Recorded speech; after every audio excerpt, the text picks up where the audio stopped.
Olá, estou fazendo aqui agora a terceira aula, se eu não me engano. Eu participo aqui. Essa é a primeira em que eu tô sozinho. Muito esquisito fazer um trabalho sem estar direcionando o conteúdo como se estivesse falando com alguém. Quando você está dentro do quarto, você acaba se distraindo com diversos efeitos visuais que você se preocupa. Então, às vezes, você acaba até se desconcentrando um pouco da coisa que você está falando. Mas, enfim, já tô demais do assunto. Eu vim aqui tentar conversar um pouco sobre o time que eu torço, que é o Vitória.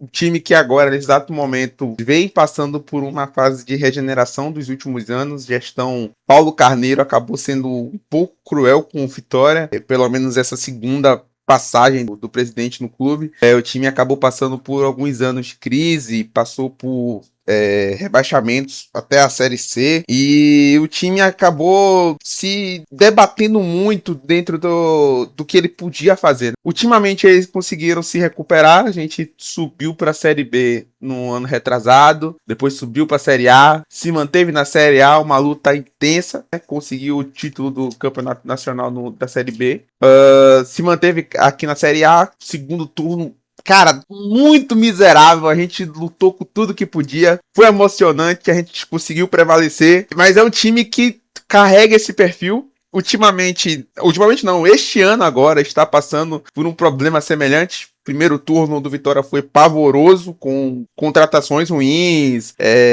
uma indecisão da gerência do clube, da gestão do clube, que é a mesma que está passando por esse processo de recuperação. Não vou ser desonesto com o Fábio Mota, mas que está passando por perrengue de novo, e dessa vez sem necessidade, cara, que me deixa muito bravo. Então, falando sobre o Vitória, eu acho interessante sempre que a gente conversa sobre o clube, da forma como ele se apoia na torcida e na comunidade como um todo, para que ele consiga ganhar força nas competições. Nessas fases em que o time está muito mal, o Vitória costuma baixar bastante seus ingressos para entrar, porque ele sabe que a torcida realmente engaja em todas as oportunidades, e isso é uma parte do perfil do clube, e pelo menos de identidade da torcida, de tá sempre ali no apoio, de estar sempre ali querendo dar forças pro time, conseguir se dar bem nas competições. Apesar dele muitas vezes decepcionar, surgem em outros momentos emocionantes, né? De Vitória ter sido vice-campeão brasileiro na Copa do Brasil de 2010. Vitória já foi um time que já participou de finais do Campeonato Brasileiro em tempos de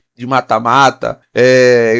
Terminou em quinto no Brasileirão, já quase foi para a Libertadores, né? Com aquele esquadrão de Escudeiro, de Ney. Enfim, é um time que é marcante e que apresenta grandes performances de vez em quando. E o que eu acho muito interessante é essa interação, cara. Eu olho pro Barradão às vezes e fico impressionado com a forma como ele consegue mudar o ambiente de Salvador. Ele se torna um ponto muito interessante. Ele é uma referência para manifestações culturais. Não sei se vocês acompanham muito o canal Peleja, mas recomendo. Eles fazem uma pesquisa um vídeo sobre a torcida do Vitória e sobre a forma como eles utilizam o estacionamento, que eu acho que quem é de Salvador vai ter uma noção legal do que se trata, que é um lugar de pessoal realizar todo tipo de manifestação cultural, agrade você ou não, mas está tudo lá naquele ambiente. Tem pai de família, tem tudo que você puder imaginar. E eu acho que é interessante a forma como o clube ele acaba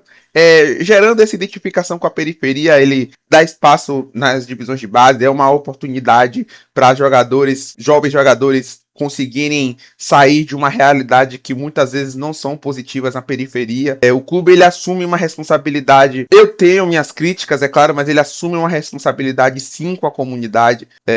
Apesar dele não se apresentar muito inclusivo, às vezes nos valores dos ingressos, não sei muito bem. Eu acho que o público poderia ter sido muito maior ao longo desse ano se ele tivesse feito essas promoções mais cedo, mas aparentemente ele só se interessa pelo povo quando ele precisa do apoio dele. Mas é inegável que existe essa transformação social nos seus arredores, né? E eu acho que o Barradão ele assume bastante essa aparência. Eu espero que acabe sendo um vídeo longo, mas não acredito muito que eu vou me estender por muito tempo aqui nesse podcast, porque eu gostaria muito de conversar aqui mais sobre o papel social que o Vitória ele vem assumindo e como isso é interessante levando em consideração a sua história, cara. porque não sei se vocês sabem, mas o Vitória ele foi um dos primeiros times aqui do Brasil. Em algumas pesquisas que eu fiz, aponta que é o primeiro time formado por brasileiros, totalmente, né, por brasileiros. E ele vem em um contexto onde existe uma elitização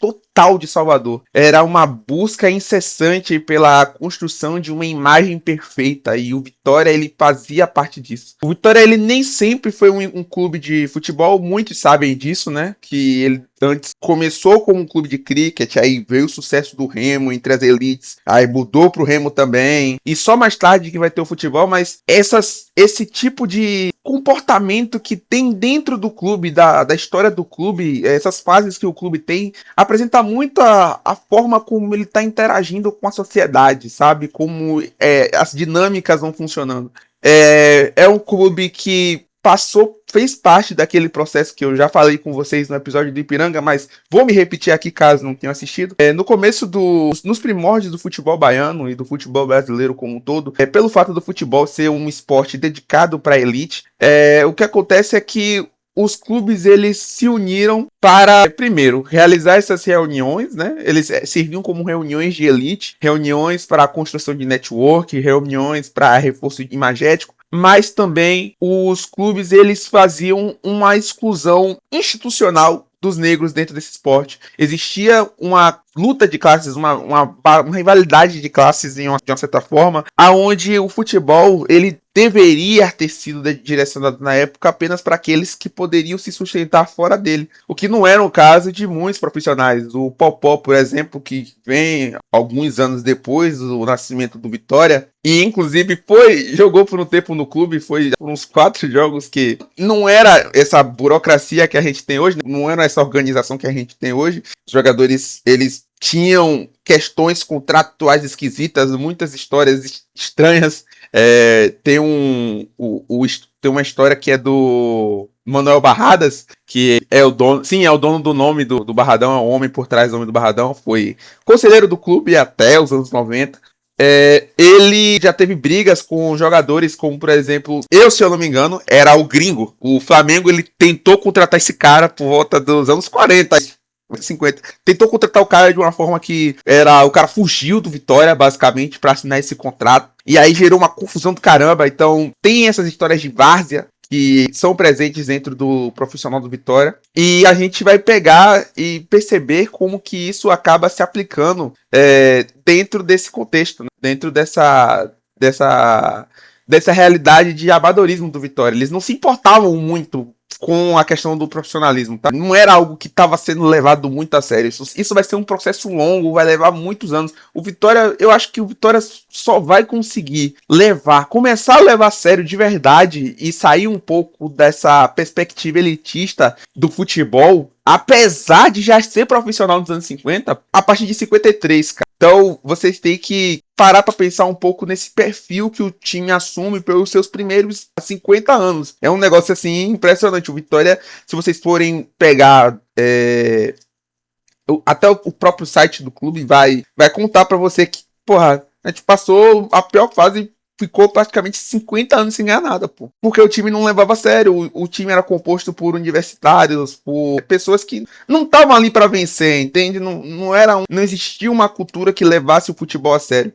Assim como, na verdade, a população como um todo. Ele promove transformações, mas o esporte ele tinha uma estigma de vagabundagem. Eu, infelizmente, não vou conseguir entregar para vocês uma entrevista, mas eu tenho uma tia que o pai dela jogou no Bahia. Ele, inclusive, até faleceu em campo, porque ele tinha comido muito. É uma história que se repassa em família, tá? Não, eu não sei se existe realmente uma verdade nisso, mas a conversa que se tem da família é que era uma profissão extremamente estigmatizada. Era jogador de futebol, era associado muito como vagabundo. E aí a gente tinha muito dessa questão, né? De o futebol ele não ser levado nesse aspecto profissional.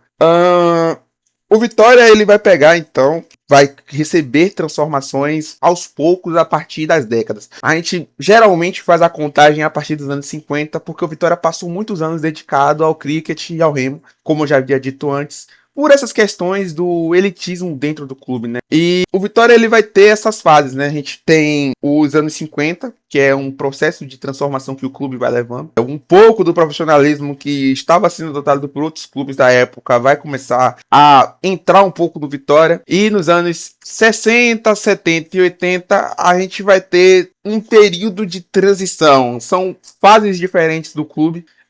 Os anos 60 ainda marcados por esse processo de primeiros passos do time, já estava começando a pegar alguns títulos, a ganhar uns títulos do Baiano. Nos anos 60 o Vitória passa a ser um pouco mais participativo, e nos anos 80, já aproximando-se de seu final, a gente vê a construção do Barradão. Eu estou fazendo esse resumo muito grande porque, para mim, nesse momento aqui de conversar sobre o Vitória, eu gostaria de fazer essa comunicação com o que a gente tem de agora, com a forma como a gente se comunica com o Vitória nesse momento. E para dar continuidade à conversa de antes, eu tive que dar uma pausa aqui, desculpa.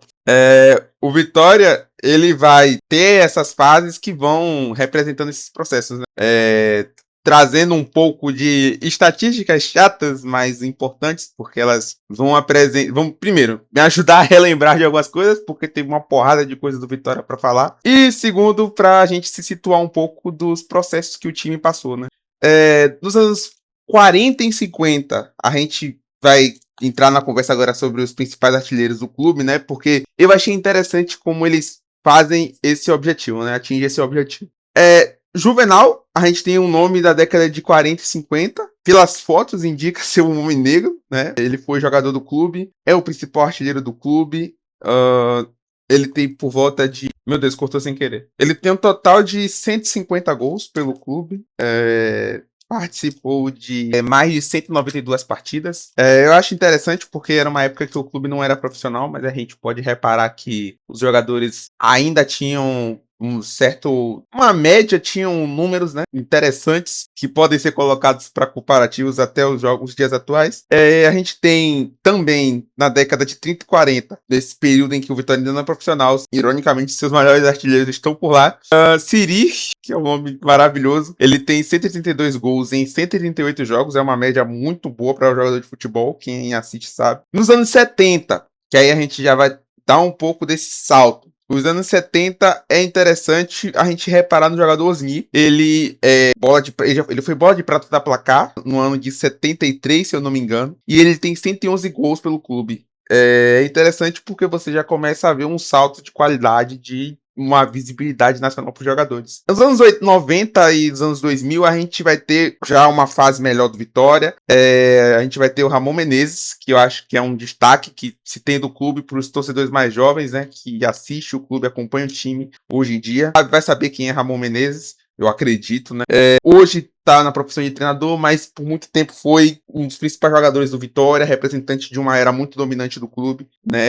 Já estava assim caminhando para uma decadência, mas enfim, ele esteve nessa fase de fazer bastante gol, de trazer resultados para o time. E uma menção honrosa que eu posso fazer também nessa era dos anos 90 é o jogador Petkovic. O pessoal conhece ele por ser extremamente chato como comentarista, mas muito bom, porque ele rende entretenimento. Mas Petkovic é um jogador que veio muito badalado, cara, da Europa. Ele era um jogador do Real Madrid, veio pra cá, uma transferência dessa que foi, assim, bizarra, muito difícil de se imaginar pelas condições que o clube se encontra em comparação aos outros. Vale ressaltar que os anos 90 é marcado por essa fase extremamente excelente, por construção de infraestrutura, perdão pelo português terrível que aconteceu agora, mas pela construção de uma nova infraestrutura para o clube, o nascimento do Barradão e principalmente pelo investimento de base. O Vitória, ele, a partir dos anos 90, começa a fazer um investimento pesadíssimo na base, forma 3 jogadores vários na verdade, né, mas em destaque 3 jogadores que vão fazer parte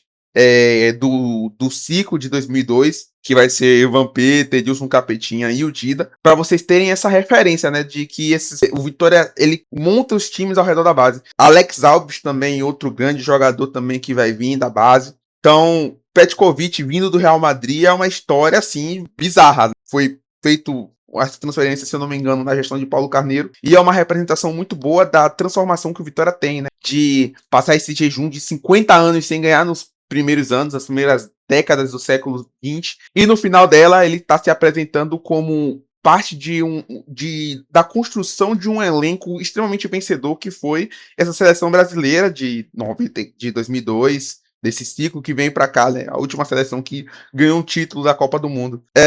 Uma menção honrosa, na verdade, que eu gostaria de fazer também, uma segunda ou terceira menção honrosa, se vacilar, que eu gostaria de fazer também, é o jogador de Dico, que é um dos artilheiros, enquanto eu estava fazendo a pesquisa. Já tinha visto em outros lugares, mas o próprio site da Arena Rubro-Negra quis mencionar também sobre ele fazer parte de uma época, primeiro, de uma quebra de jejum de títulos do Campeonato Baiano. E segundo, de fazer parte de um interessante evento que é o do Vitória contra o boicote da imprensa, cara. O Vitória, ele teve aparentemente uma suposta confusão entre dirigentes do clube e um jornalista, uma trocação de porrada sincera. E aí aconteceu que os jornalistas, a imprensa como um todo, decidiu simplesmente não reportar absolutamente nada do Vitória, nada positivo para falar do Vitória.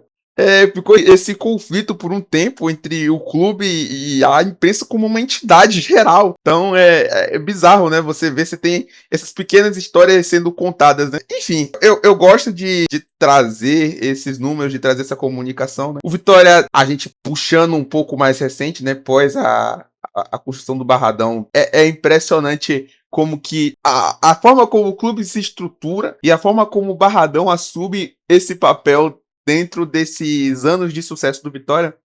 O clube tem 30 campeonatos baianos, certo? Desses 30 campeonatos baianos, a gente tem 18, tá ligado? 18 depois da construção do estádio. É um negócio, assim, bizarro, assim. Você vê que como que o Barradão, ele acaba sendo uma representatividade de sucesso dentro do clube, de organização, de entrega ao profissionalismo, de uma mira por níveis maiores. O Vitória, ele vai fazer parte de competições grandes. Ele estreia no Campeonato Brasileiro por volta dos anos 80, mas vai ser finalista em 93 e, se eu não me engano, 95. Eu não tenho a memória agora, vou falhar essa com vocês, mas o Vitória, ele vai ter essa participação em grandes competições, vai se tornar um grupo de grande proporção, de grande escala, pensando em novos objetivos. Ele vai abandonar bastante dessa perspectiva elitista que se tinha dentro do clube, né? Essa ideia de desprezo ao futebol, e vai tentar focar completamente no esporte.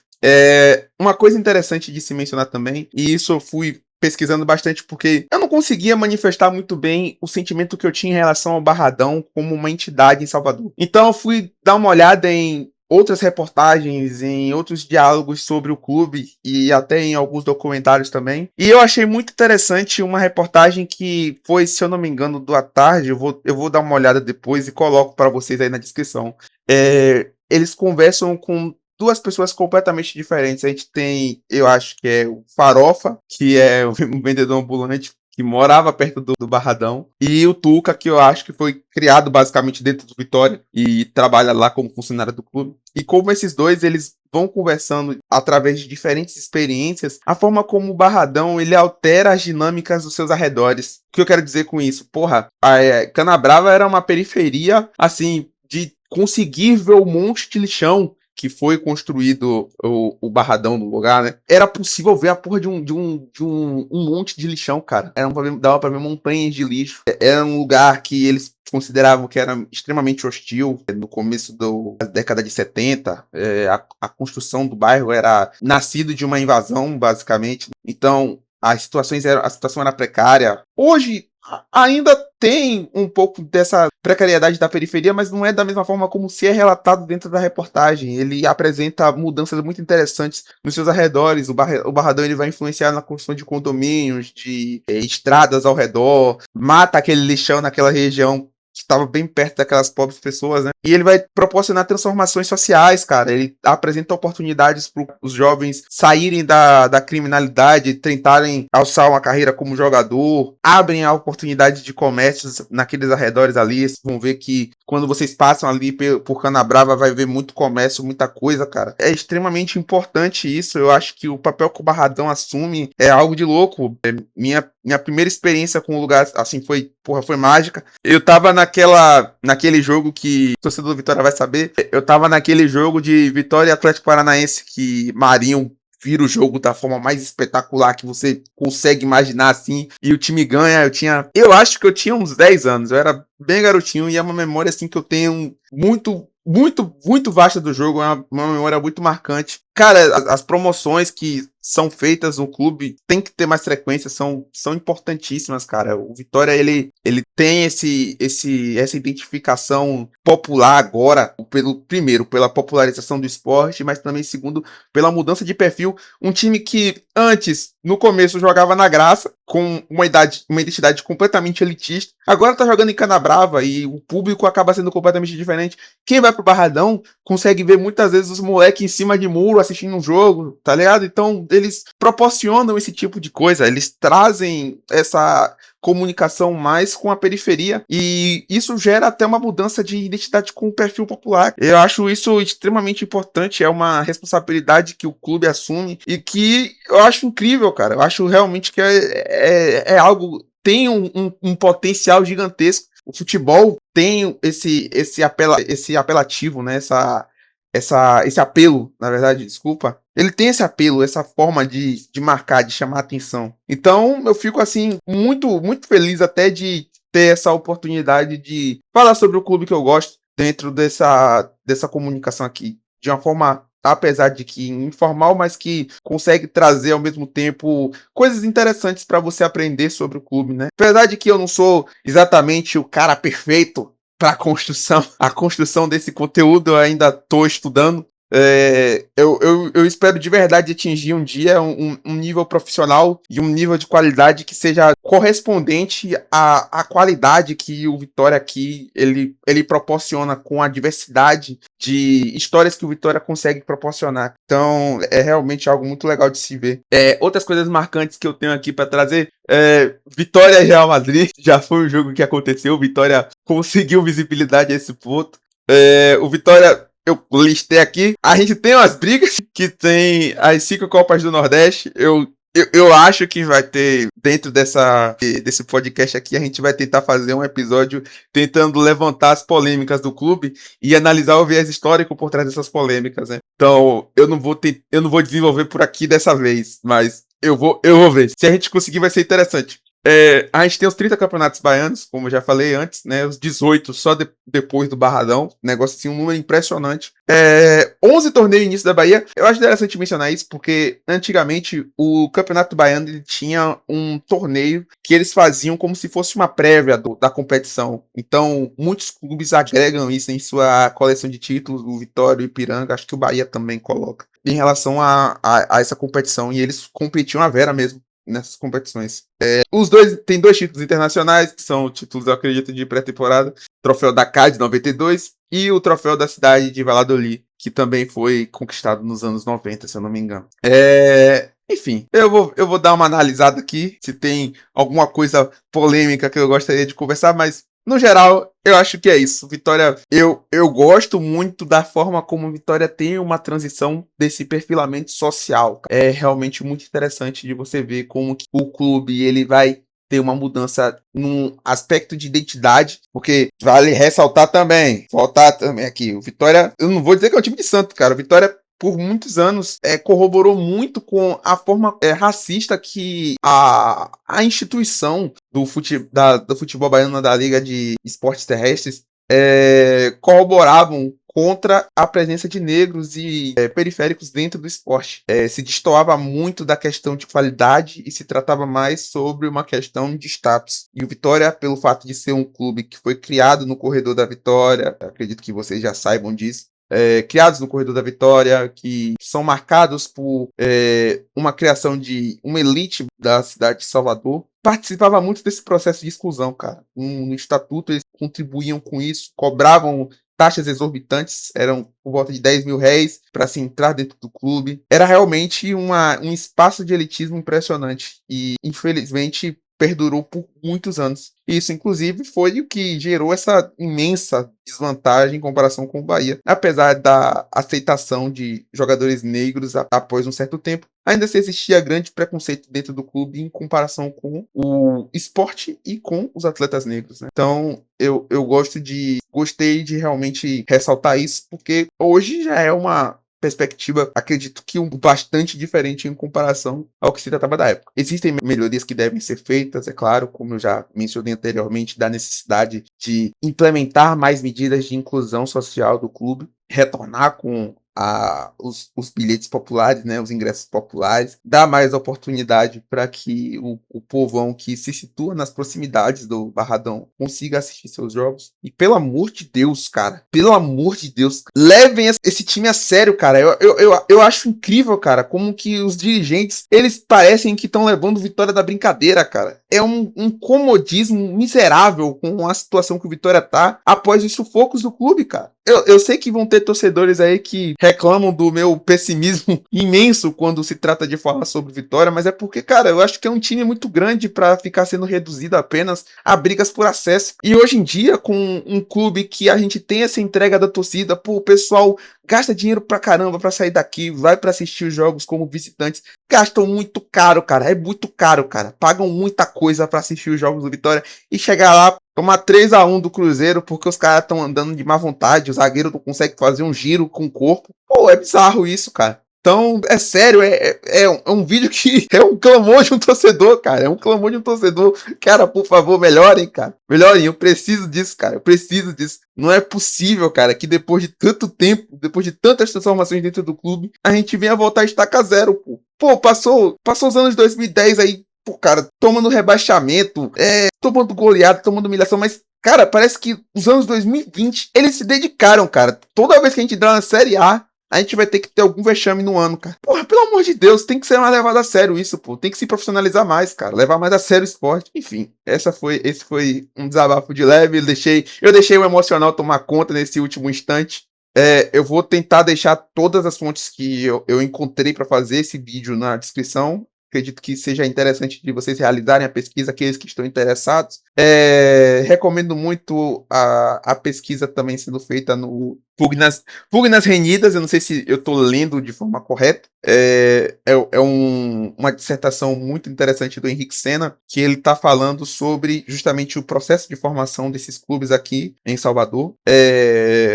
Ele conta bastante sobre as rivalidades do Vitória com outros clubes da elite, São Salvador, que hoje é um clube de natação. Na época era também um rival imenso para o Vitória, pelo fato de ser um participante do Remo também, né? Então a rivalidade acabava se acentuando bastante no futebol também. O Ipiranga foi um grande rival por muito tempo também do Vitória, por fato de ser uma terceira força aqui em Salvador. E ele vai conversar bastante sobre isso e sobre esses eventos. Inclusive, se eu não me engano, a primeira vez que eu li sobre essa questão do boicote do Vitória nos anos 60 foi nesse livro, mas nessa dissertação, mas eu não posso afirmar com tanta certeza agora, porque vocês sabem, né? Você tá pesquisando ali, você pega anotações de vários cantos e começa a organizar para tentar formar a aula. Enfim, é isso, pessoal. Eu acho que acabou ficando um pouco curto, mas eu acho que eu consegui atingir o meu objetivo. É interessante esse conteúdo também pelo fato da forma como o Vitória ele tem ele mostra um pouco como o futebol é capaz de fazer alterações fortes na dinâmica social e ao mesmo tempo ser um reflexo delas. Falei bonito, mas realmente é isso que eu tenho para expressar. É interessante. Agradeço aí para quem tá ouvindo, né? Quem teve a dedicatória de gastar meia hora, acho que foi meia hora nesse vídeo aqui. Agradeço de verdade mesmo. E espero que vocês gostem do conteúdo. Eu tô tentando fazer entregar alguma coisa aqui, tá? O prazo tá apertado, eu tive problema com o computador, foi péssimo, o computador teve problema no áudio, na placa de áudio. Então, muitos dos episódios estão sendo gravados aqui às pressas, com um desespero gigantesco, porque ficou faltando coisa para gravar. Então, inclusive esse episódio, já que eu tô relatando aqui agora. Então, agradeço mesmo. Valeu, rapaziada. Tô saindo. Falou.